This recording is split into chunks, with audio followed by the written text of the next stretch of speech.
গাড়ি টাড়ি তো ব্যাপার না, গাড়ি কত টাকাতে কিনছেন এটা ইম্পর্টেন্ট না। ইম্পর্টেন্ট হলো কিনলেই লাভ, কিনলেই কমিশন। কমিশনটা তাড়াতাড়ি নেওয়া দরকার, এটা হলো মূল বিষয়টা ভাই। ওই যে দেখবেন না, ছোটবেলায় একটা জোক শুনছিলাম, এই যে বাসায় কাজের লোক রাখবে, বলতেছে বেতন কত, কয় কি যদি আমাকে দিয়ে আপনি নর্মাল কাজ করান তাহলে 100 টাকা, আর যদি বাজার করতে দেন তাহলে 50 টাকা।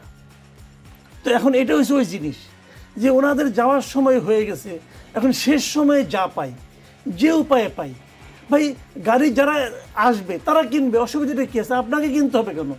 এতদিন গাড়ি ছাড়া চলে নাই, আগের সরকার যারা দেশ ছেড়ে চলে গেছে এটা কি গাড়িটার সঙ্গে করে নিয়ে গেছে? যায় নাই তো, সমস্যাটা কি? জি ওনাদের গাড়ির দরকার আছে কি না এটা এই সরকার এখন টের পাচ্ছে, মাথা খারাপ হয়ে গেছে। এটা কি বলবেন? এটা বলে মানে এটা মানে এগুলো একটা কথা বলতেও লজ্জা লাগে। এটা কি তোমাদের কাজ? তোমাদের যেটা কাজ সেটা করো, এই কেনাকাটা হলো কাজ তাদের। মাঝখানে দেখলাম যে বিদেশে ওই কি প্রবাসীদের ভোটারের জন্য ব্যবস্থা করছে, এখন 50 কোটির উপরে হলে পরে একদিকে পাশ করতে হয়, এই জন্য 49,43,00,000 টাকা বাজেট, মানে একটু কমাই দিচ্ছে তাদের নাকি ইমিডিয়েট পাস করা যায়।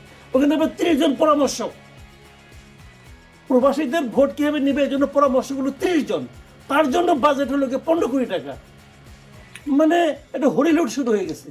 হিসাবটা বেশ ক্লিয়ার, এগুলো নিয়ে এখানে নীতি নৈতিকতা খুঁজতে যায়েন না প্লিজ, টায়ার্ড হয়ে যাবেন, এক পর্যায়ে পাগল হইতে পারেন। নীতি নৈতিকতা খুঁজেন না, সিস্টেমটা হলো আমি লাভ চাই, আমি ইমিডিয়েট কিছু চাই, এইটার সঙ্গে কে কে জড়িত ওটা খোঁজ নেন, তাহলে বুঝবেন তারপরে তাদের কি লাভ হয়।